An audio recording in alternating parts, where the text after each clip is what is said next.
Hello, are we on? Can my colleagues hear me in this room? Please nod yes if you can. Terrific. Welcome all to this session, which is titled Addressing Systemic Inequities in an After-Disease World. My name is Mitchell Stevens. I'm a sociologist on the faculty of the Graduate School of Education at Stanford.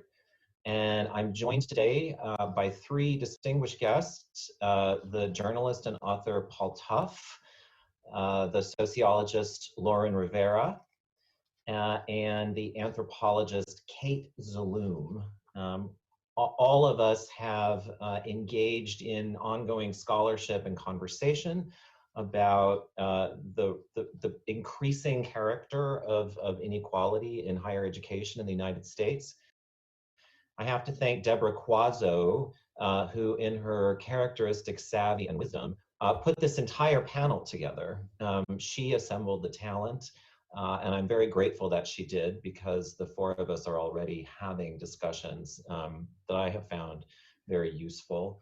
I also want to confirm with the audience that Deborah put this panel together perhaps a year before the COVID pandemic. So,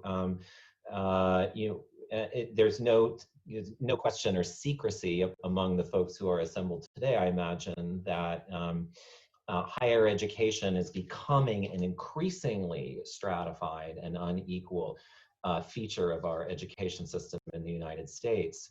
At the same time that Americans increasingly rely on higher education as a mechanism for social mobility and social insurance, well before the pandemic, there had been a growing concern, both among millions of families, but also among educators and policy analysts, that the higher education system that Americans had put in place in the second half of the 20th century was no longer providing the mechanisms of social mobility and opportunity that its original patrons had cherished and championed. The COVID pandemic, again, it will be no surprise to anybody here, has only exaggerated those inequalities and made those inequalities sort of more pronounced and more explicit for many people than they had been before. So we are going to have a conversation with a lot of frowny faces in it this afternoon. But we also are going to approach the current situation with some optimism. One point of optimism is that social scientists and historians remind us over and over again that wars and calamities create conditions for massive social change. And they do that because addressing calamities and fighting wars requires so many resources, so much money, and so much human capital that old ways of doing things don't work anymore. And so societies have to reorganize to wage battles against large challenges. And so I do think that the COVID pandemic provides one opportunity for fairly radical rethinking of how higher education is funded, provided, delivered, measured, experienced. But it's also the case that it's become increasingly clear with each passing day that the United States is also engaged in a war. It's a culture war, a civil war, if you will. And that war also takes enormous resources to wage and is going to oblige all Americans to ask old questions in new ways. Specifically, I would suggest about how educational opportunity is appropriately allocated in American society, and who deserves those opportunities and who should pay for them. And on these questions, I know that my colleagues on the panel are very, very well positioned to provide some provocative input. So here's how the session is going to go today. I'm going to ask the panel two questions in sequence. I'm going to give them each the opportunity to answer each question before I go on to the second one. then I'm going to give the three of them the opportunity to respond to each other. And while Paul and Lauren and Kate are responding to each other, the magic people inside the Zoom machine are going to aggregate and assemble and curate some questions from the audience that I will then convey to the participants. So that's the plan of action. We will definitely keep time for input and comment in the form of questions from those on the other side of the screen. And I'm also reminded that we have a hard stop at the 40-minute point. We all turn into pumpkins soon after the 40-minute point. So I will do my best to keep us on time and to bid adieu at the appropriate moment. Okay? So first question I'd like to ask the group today, and this may be the frowny face question. The next question will be the smiley face question. What is one insight from your own inquiries into higher education that you would want educators and business people to know at this moment? We'll start with Paul. Thank you, Mitchell. Thanks to everyone for joining us today. So I think my answer is in the frowny face zone, which is that the big insight that I took away from my reporting over the last few years and continued with my reporting this year is just the power of money in higher education. This summer, I was talking to a lot of low-income students in New York City, high school seniors who had just graduated and were making their decisions about whether to go to college and when to go to college in the middle of this pandemic. And it was striking to me in a system where we talk so much about sort of merit and sorting and who deserves to go to what institution.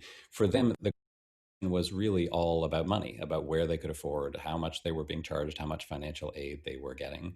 In my reporting, I also spent time a few years ago in the admissions office at a elite selective private college, Trinity College in Hartford, Connecticut. I found the same thing there. How struck I was that the decisions that the admissions people were making, while they were in their hearts guided by questions of merit and who deserved their education, they were could not help but be focused on questions of revenue, tuition revenue.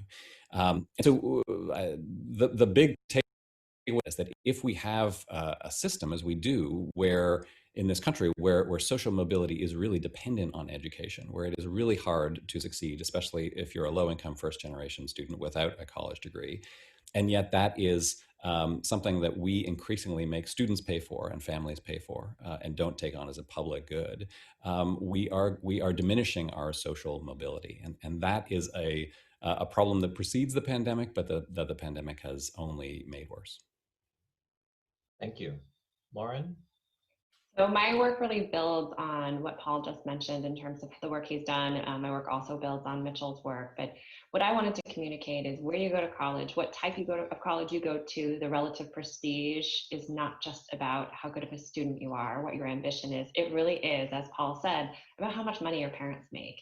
And Paul talks really nicely about the direct ways that money plays a role in college choice.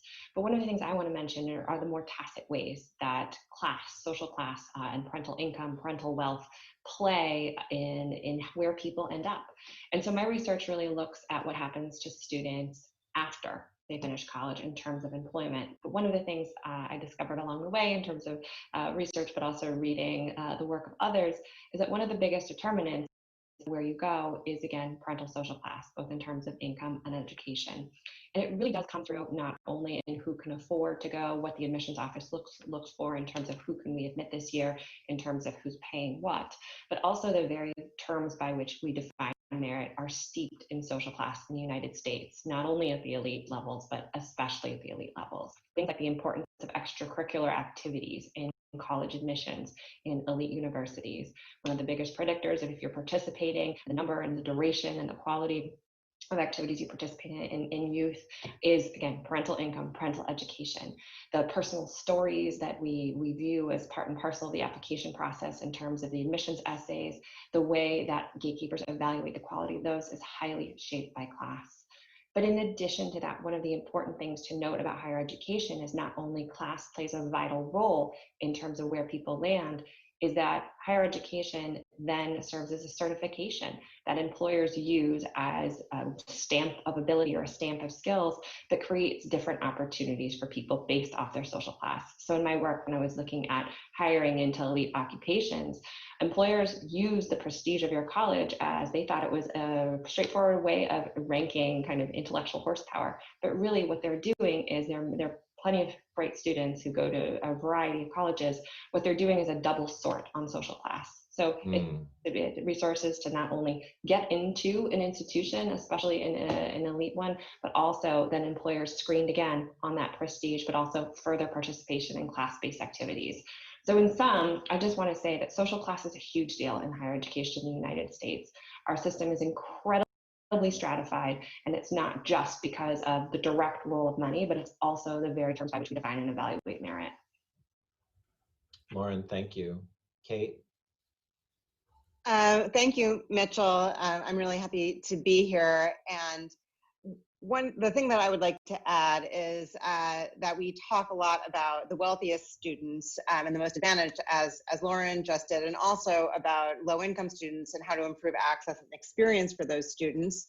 A topic that has been highlighted in Paul's book, but to think about the middle class too, as the people who are in between those two groups. So for the middle class, children's education is the most important part of family life.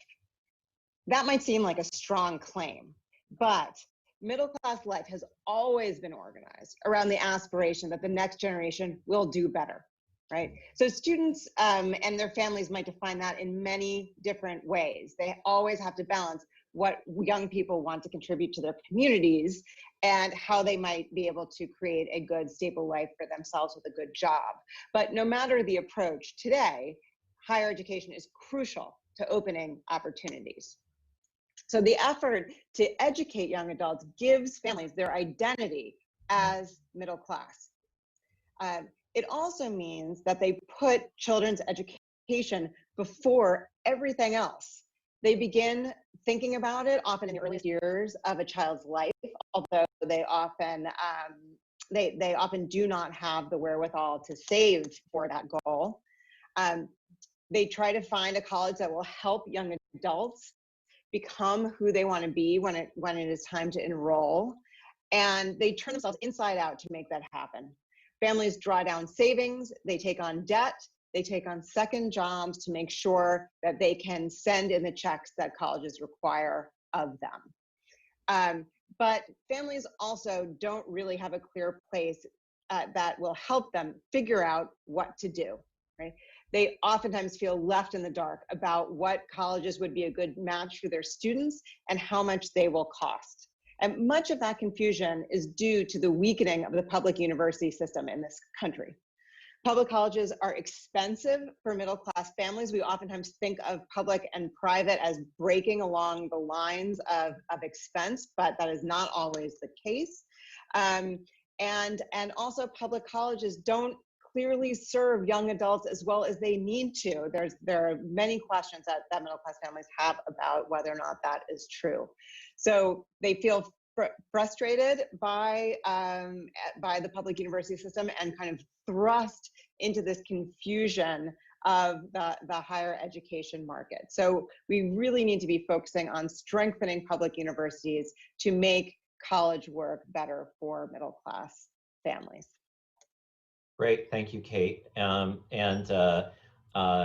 I should be plugging all of the books that are represented by panelists here, but I do want to make a special point here for Kate's book, Indebted, specifically for those who are in the audience who are either in financial aid policy or those who are in the entrepreneurial space who are trying to find ways of serving young people and their families as they navigate the college search and payment process.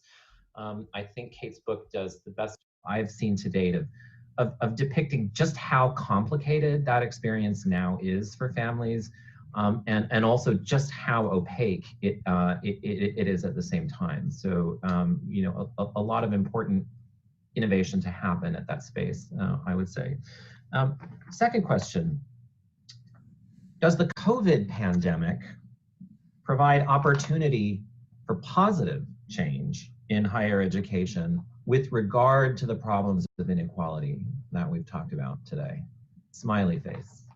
Paul. Great. Yes, I think it does. I mean, I think it does in two ways. So one way, I think that it does because it challenges our notions of how a college education can be delivered. One of the innovative programs that I wrote about in my book is called Peloton U, this small sort of hybrid online in-person college in Austin, Texas, where students, mostly students sort of in their mid-20s who already have jobs but want a degree to get a better job, are able to get a degree from an institution in New Hampshire, Southern New Hampshire University, while still getting the kind of up-close personal support that is often necessary for a student to get an online degree. I think that solutions like that, where there is an in-person high-touch component to an online degree, I think it's becoming clear during the pandemic that is necessary, that online alone solutions are not going to work for a lot of students, especially the students who need the help the most, but that there may be some hybrid innovative solutions out there that could do a more effective job.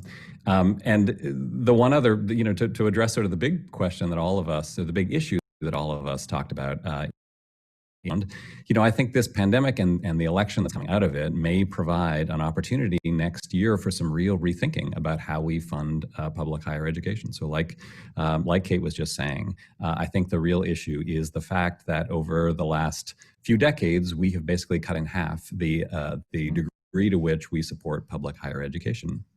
And it's a crazy time to be doing that at a moment where a college degree is becoming more and more necessary for individuals, and having an educated populace is becoming more and more important for a nation.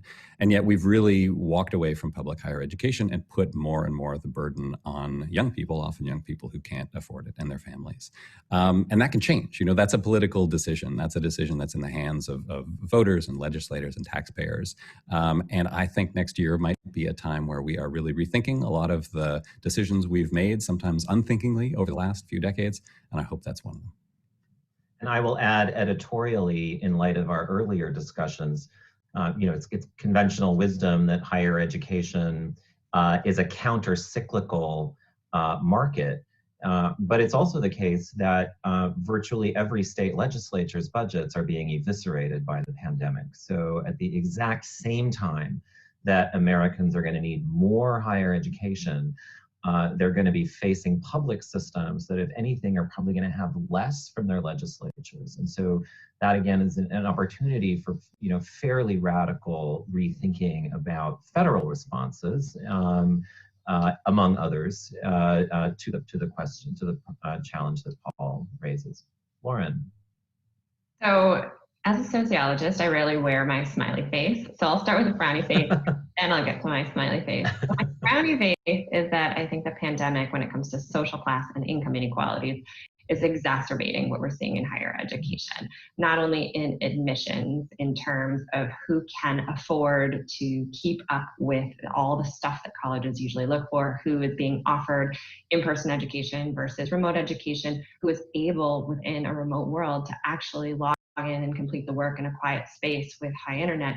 There are all sorts of inequalities that are there. I haven't seen, it's an opportunity for institutions, especially at the elite end where I spend most of my time thinking, to revamp their admission process to de-emphasize class-based markers like extracurricular activities.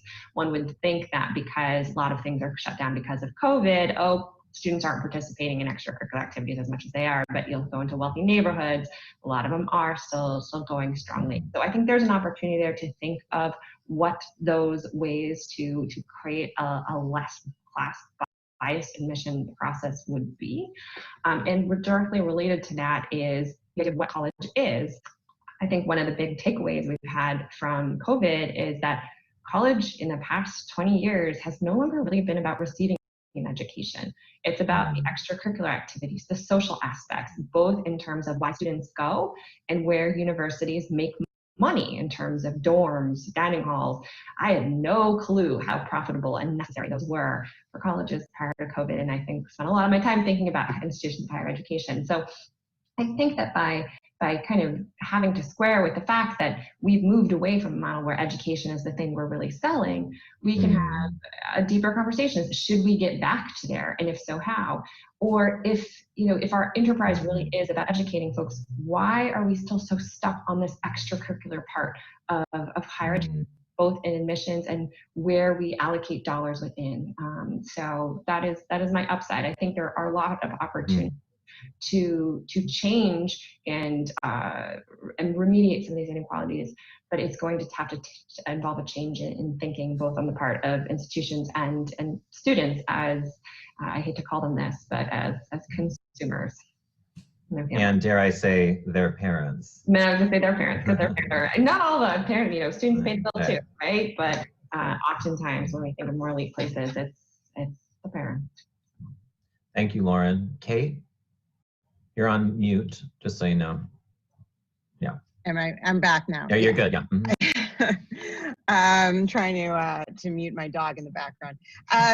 Mitchell, I wanted to return to this observation that you made at the beginning, that wars and calamities oftentimes provide an opening to really rethink social institutions. And I do think the pandemic provides that kind of opening for positive change in higher ed, particularly around coming back to the idea that higher education is a public good in the United States and really everywhere.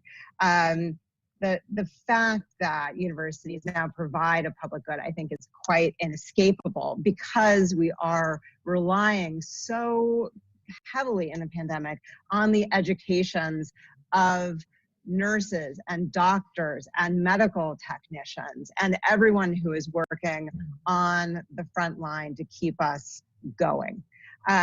There has never been, I think, a more obvious time where higher education has played a role, not only in saving lives, but also in providing the kinds of backgrounds in science that everyone in the United States needs to evaluate where we are as a nation, and also how we should act as individuals, whether we should be wearing masks, what we should do when a vaccine comes down the pike. That's the kind of scientific knowledge that is going to be more and more essential, and I believe recognized. It's also the case that the people who are currently operating on the front lines of the COVID crisis are actually teaching us how to behave in a kind of civically minded way that should bring us around to recognizing our interconnections and the importance of higher education in realizing those and making the most of them. So I do think that there's some potential to come back to an idea about higher education as a public good. It may take many different forms. It may not look the same way as it has in the past, but we need to be starting from that idea that education is a public good. Thank you, Kate. I'm seeing some questions in my chat feed that are looking quite delicious and important. But I want to give the panelists an opportunity to speak to each other or respond to each other if they would like to do that now. Well, I want to get to those questions, but I had a quick question for Lauren, if I can, which is like I'm curious. In all of us have been talking about in elite college admissions how those sort of signifiers of social class play a big role, and you've done remarkable scholarship and reporting on how extracurricular sports, they really make a big difference, right? And I'm wondering if you think that is because of sort of bottom line money questions, like that they just are a proxy to let admissions people know who can pay, or whether it is something deeper about what an institution values in its students.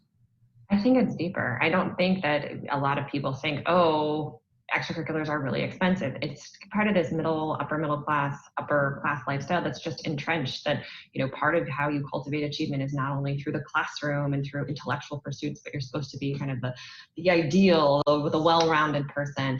And I really do think that's part of it. I mean, there's a whole history of how it stemmed and how it first was, you know, in elite colleges earlier last century in terms of a way of limiting Jewish enrollment, and it was an overtly racist principle that got this thing going.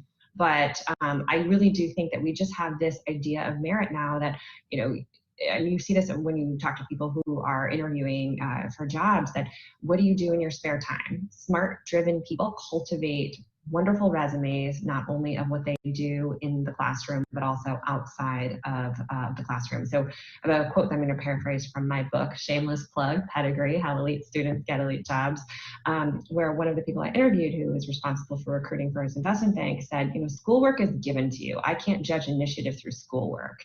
I have to look at the things you do outside of school. And when you get a lot of people who are well-intentioned, who come from middle or upper middle class backgrounds themselves, where the thing you do outside of the classroom is you play in Little League when you're starting as a little kid, and you do sports or you do swimming, and that's how you keep busy, as opposed to working to feed your family or providing childcare for other family mates, especially in a time when schools are closed. You know, those types of signals are just more culturally resonant because they're more familiar to our experience. So I really do think it's a cultural thing. They're also, of course, with athletics, depending on the school, you know, sports in theory can be money makers at certain schools. You know, the research suggests it's not as many schools we think of, but they do want to keep programs running, and having a rich extracurricular life has become a big draw for students about why they go to college in the first place. I mean, I think in the United States, college has become finishing school among a lot of individuals in the more elite sector, where you go to make good friends and find yourself, as opposed to really acquire job-related specific training that you use out of the gates, right? So I think it's more of a cultural thing. Others? I have a question that I could pose to both Lauren and Paul. So I think that in all of our work, we present class divisions as being divisive, right, in some fundamental way. But I'm wondering what you think about alliances. Are there possibilities about alliances between, you know, elite or wealthy students and middle income students and lower income students? Is that a possibility? It's a possibility. Yeah, so I wrote a little bit about this organization, First Generation Ivy, that is at Ivy League and similar colleges, and it has a lot of first generation students. And it started about a decade ago, and it now is really an institution that is run entirely by those first generation, often low income students. But it was actually started by an affluent student, and it was about the sort of class connections. This affluent student who wanted to understand better the lives of low-income students on her campus. I think it was actually at Stanford, and wanted to have more communication. So I do think there's that possibility, but it is striking to me that that's really not what those organizations are about now. They really are about finding an identity among those students, and I think it partly has to do with numbers.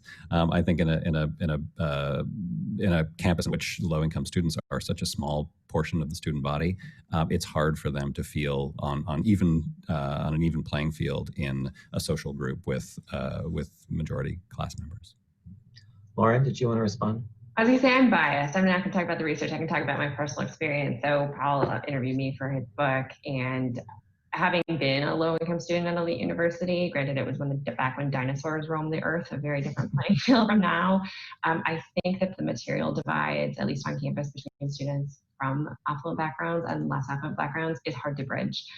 You have to rely on formal programs like the IVG, the First Gen, or some sort of school-based activity, because the reality is that if you don't have money to, participate in anything outside of school, you don't have money to go get a coffee at Starbucks, you have to spend your time working to send money back home, you're not going to be doing the same types of leisure activities that someone who doesn't have those constraints is doing. So I think that it would require formal organization. I think that my colleague Nicole Stevens here at Kellogg, the business school at Northwestern, studies interventions you could do to reduce social class biases. And I think that there are some nice orientation programs that can start to facilitate these dialogues. But schools also have to address, I think they've done a better job since I, was there in terms of, or not there, but since I was a college student, of having funding sources for students from lower income families to participate in the full aspects of school, not only in terms of formal curricular things like study abroad, but also, just being able to go to the movies. Like that seems like, oh, it's $10. That's a lot of money for someone who doesn't have it. So I'm gonna, I think what I'd like to do, we have 5 minutes left. I'm gonna read the first few questions that are here, all in an order, and then you can take which ones you want, right? That'll give as many voices as we can in this brief period of time. In light of the discussion here, I just want to also suggest that I fear a hard truth that many of my colleagues at elite universities are not fully recognizing, is that our institutions, the institution that I work for, contributes to the class polarization of the United States. It contributes to the culture war. It is part of the cause of the conflict that we are now engaged in. And that's very hard for these schools to accept because our identities are so bound up in creating opportunity and mobility. And that's one of the sort of, hard conversations that I hope we continue to have. Some questions to put out to the group. One, historical questions. Are there lessons from previous eras of profound and systemic change in higher education? For example, world wars, that this moment can teach, that we can learn from? Question close to my heart. Please, someone answer that. What are your views about dropping standardized testing for college entrance and how to provide access to disadvantaged groups? I'm disappointed there is no community college representation here. I'm curious to know your thoughts on the role of community college and why there isn't a dedicated voice on this panel. Full disclosure, we didn't put the panel together, but it's a great question, right? Given the importance of education for economic mobility and the increasing awareness of systemic inequalities, where do we go from here? I would suggest that there's time for each of you to respond to, say, one of those questions. You can pick any question you want. Go for it. Can I take the historical one? Yes. So I think that there are really critical lessons about where higher education, or what higher education should do today from the period after World War II, and particularly in the GI Bill. One of the things that was really, really remarkable about the GI Bill was that it supported young people to expand their horizons and also buy homes, by the way, at a moment that was really critical in their lives. Now, of course, the GI Bill had all kinds of limitations. It was racist, it was sexist, but we can take the inspiration about supporting young people to really become the sort of full citizens of the United States that generation of guys did become, to what we want today. We did it before and we can do it again. And it turns out that the people who benefited from the GI Bill became some of the most active, civically minded people within the United States that we've ever seen. Thank you. Kate, yeah, Lauren, please. I can take the, what do we do with the standardized testing? So I think standardized testing provides some opportunities to open up access to students. We know that there are racial biases in testing, income biases in testing, things like this. On one hand, it's a chance to open things up a bit, but on the other hand, you have to figure out what you're going to replace it with and make sure that what you're replacing with isn't worse than the thing itself. So what I hear, some schools are placing more emphasis on personal stories and essays, which we know are extraordinarily classed, extraordinarily racialized, and not necessarily to open things up. We know that, I mentioned extracurriculars. That's not exactly necessarily one we want to go either. Grades are a challenging one because grades are often something we go to as more performance-based. But in the era of COVID, what you're going to see in grades in the spring and in the fall are a reflection of how much time and personalized attention someone gets. If they're in a learning pod, things like this, that's not going to be a great one. There's a part of me that just wants to make it a lottery for next year, right? Mm-hmm. It would be the best way to just equalize things right here. But I will say that, again, I'm a sociologist, so I always frown and don't have smiley things that are easy solutions. But I think whatever we choose to replace them with, we have to think carefully about what opportunities and barriers are created by overemphasizing or introducing a new criterion. Thank you, Lauren. Paul, 1 minute, and then I'll close with with plugs for your books, which have been asked for. People want to know the titles of your books again. Got to give the people what they want. Yeah.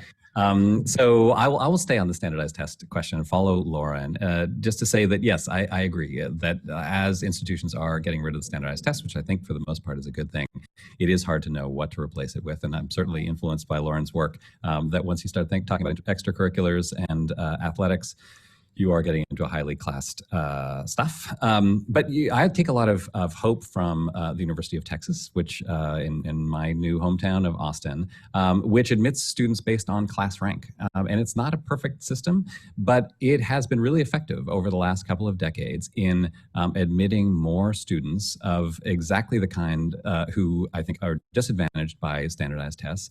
Really high achieving students, often from low income communities who are not able to ace the standardized test, but are still at the top of their class. And because of the top 10% rule in Texas, they are automatically admitted to UT Austin.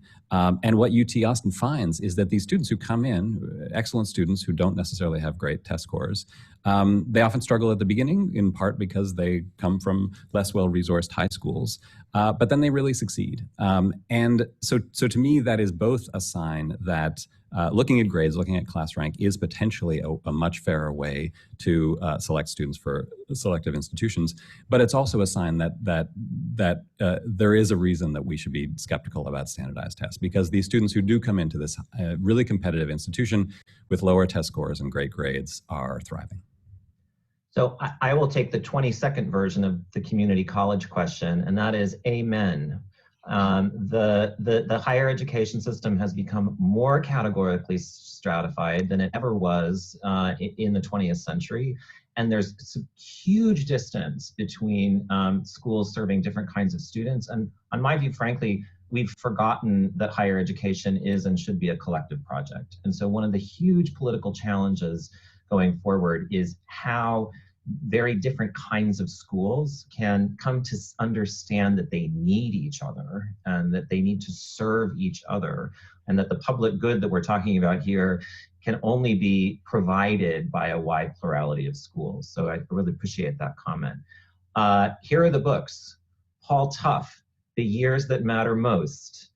Lauren Rivera, Pedigree, How Elite Students Get Elite Jobs. And Kate Zaloom's Indebted, whose subtitle I can't remember, but with a title like that, who needs a subtitle?